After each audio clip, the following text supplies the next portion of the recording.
berfokus pada metode pembelajaran atau kualitas pembelajaran.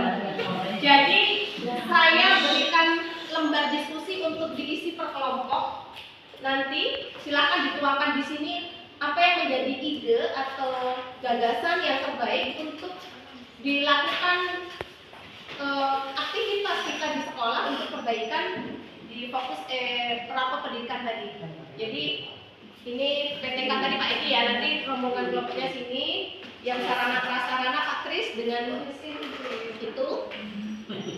Ini Bu Heni perencanaan. Satu aja nggak apa-apa, boleh lebih dari satu. Jadi silakan per kelompok diskusi untuk menuangkan ide atau gagasan yang menurut Bapak Ibu itu tepat dilakukan untuk perbaikan layanan pendidikan yang fokus pada kualitas pembelajaran atau metode pembelajaran.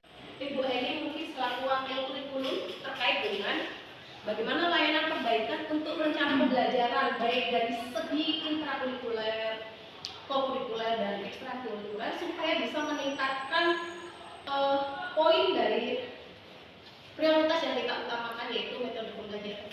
Ya. Oke, terima kasih Bu atas kesempatannya. Yang pertama-tama yang dapat kita rencanakan dalam perbaikan sesuai dengan pendidikan dalam pembelajaran, yaitu kita harus semua guru itu berdasarkan dari hasil rapor pendidikan kita itu yang dinilai kuningnya itu harus memperbaiki kegiatan ataupun model pembelajaran, karena selama ini mungkin peserta didik itu belum sesuai dengan kebutuhan layanan bagi peserta didik. Artinya itu PR bagi kita semua, bagaimana kita semuanya merubah metode-metode pembelajaran kita yang mungkin metode ceramah lebih bermakna lagi. Itu untuk di bidang intrakurikulernya. Dan kokurikulernya kita melakukan kegiatan P5 yang akan kita lakukan berdasarkan sesuai dengan kebutuhan kita, tetapi kita juga akan mencari minat dari peserta didik, bukan hanya dari guru versinya ya. Jadi dari peserta didik kita akan lakukan angket, penyebaran angket melalui ke peserta didik. Nanti saya minta bantuannya kepada para wali kelas, kebutuhan seperti apa yang mereka inginkan, kegiatan-kegiatan apa yang mereka inginkan sesuai dengan perkembangan zaman dan kearifan lokal di sekolah kita. Terus untuk kegiatan ekstrakurikuler juga nanti kita akan melakukan perbaikan ataupun sama minat-minat peserta didik yang juga mengacu pada kegiatan FL2SN dan kegiatan OSN. Jadi kegiatan-kegiatan itu yang kita kembangkan minat dan bakatnya, jadi bisa menaikkan prestasi sekolah kita juga. Jadi juga tidak sia-sia ya kegiatan-kegiatan itu, karena setiap Pupernas itu jadi semua satu data. Jadi semua prestasi peserta didik itu satu data di pusat prestasi nasional. Jadi di situ langsung akan tergambarkan apakah kita berprestasi atau tidak. Nah, untuk rencana pembelajaran tadi, maka kedepannya saya rencananya akan di semester depan itu pelatihan berdasarkan rapor pendidikan. Jadi terkait kepada model-model atau metode-metode pembelajaran yang aktual bagi peserta didik. Jadi langsung nanti kita pelatihan atau IHT atau workshopnya mengarah ke sana ya. Jadi ke model-model pembelajaran sesuai dengan rapor pendidikan. Mungkin itu saja yang dapat saya sampaikan. Saya akhiri. Wassalamualaikum warahmatullahi wabarakatuh. Mungkin ada dari Bapak Ibu yang ingin menyampaikan ide, gagasan selain yang apa yang sudah disampaikan Ibu ini tadi terkait bentuk kegiatan yang bisa dilakukan dengan meningkatnya metode meningkatnya nilai atau hasil dari rapor pendidikan dari fokus kualitas pendidikan tadi. Kualitas pembelajaran selain adanya IHT atau workshop terkait materi yang dimaksud ini. Ya, Assalamualaikum warahmatullahi wabarakatuh. Waalaikumsalam warahmatullahi wabarakatuh. Baik Bapak Ibu, terkait dengan apa yang disampaikan Ibu Heni selaku aparatur kita, mungkin ada beberapa juga yang perlu saya sampaikan yang mungkin bisa kita coba, yaitu seperti yang kita ketahui kita punya PMM Bu, pelatihan mandiri bisa kita gunakan juga di sana, banyak sekali pelatihan yang dengan banyak materi yang bisa kita manfaatkan. Kemudian ada juga tombel seperti yang sering kita lakukan, kita juga bisa berbagi informasi, berbagi praktik baik. Mungkin juga ada guru-guru kita yang mempunyai metode yang sangat menarik yang belum kita ketahui, itu juga bisa Bu. Terima kasih Bu aja.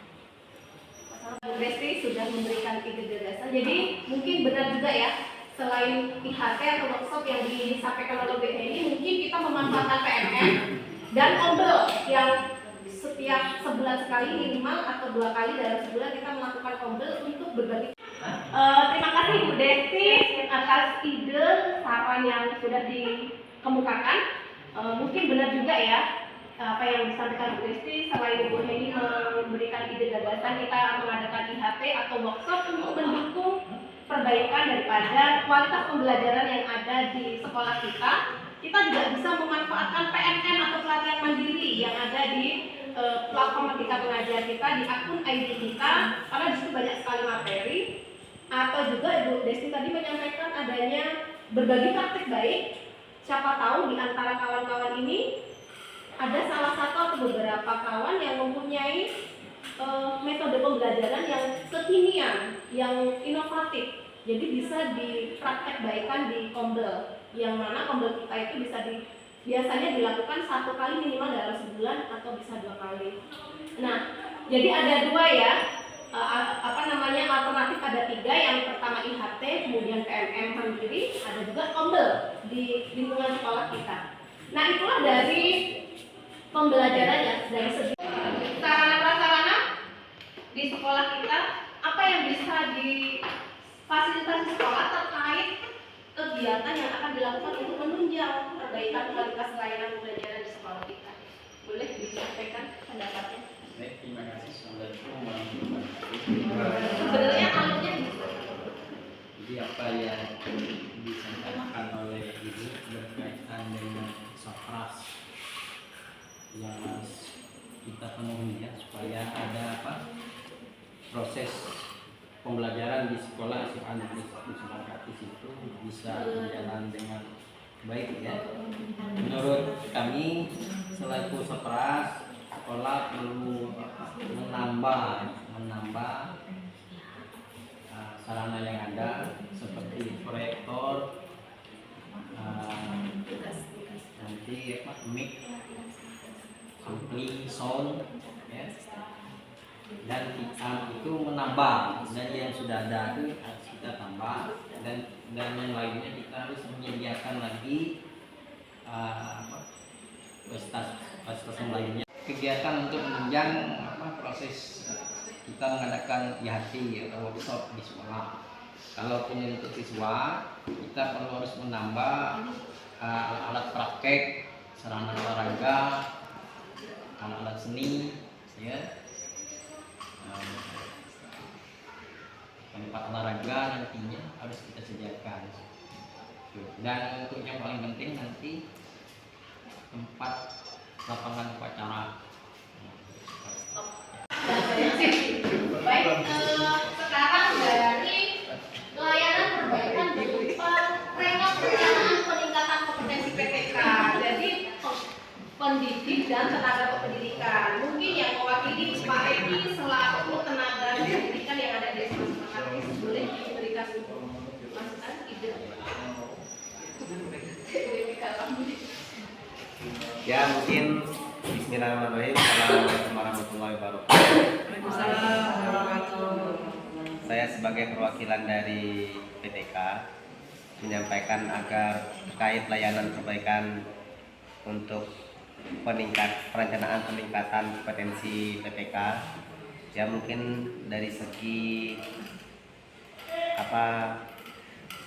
sarana seperti misalkan pemanfaatan PNM dengan sebaik-baiknya, kemudian sarana yang memadai lebih lengkap lagi, kemudian terkait peralatan yang ada untuk kebutuhan guru lebih ditingkatkan lagi, seperti misalkan pengadaan alat peralatan. Baik, Bapak Ibu guru sekalian dan tenaga kependidikan, tadi kita sudah mendiskusikan bagaimana perencanaan pembelajaran, bagaimana perencanaan peningkatan kompetensi PTK, bagaimana meningkatkan bagaimana layanan perbaikan berupa sarana prasarana di sekolah terkait dengan fokus perbaikan yang ada di sekolah kita, yaitu kualitas pembelajaran. Apa yang sudah menjadi ide yang sudah dituangkan itu kita akan menuangkan dalam lembar kerja tahunan. Jadi di sini ada identifikasi, kemudian akar masalah, kegiatan benahi, kemudian penjelasan implementasi kegiatan, dan apakah kegiatan yang dimaksud itu perlu biaya atau tidak. Contohnya IHT tadi. Kira-kira perlu biaya nggak kalau IHT? Perlu ya. Mengundang narasumber harus membayar honorarium, kemudian ada snack dan sebagainya. Namun untuk PNM dan Kompel, apakah perlu biaya? Tidak ya. Jadi nanti silahkan apa yang sudah menjadi bahan atau hasil diskusi bisa direkap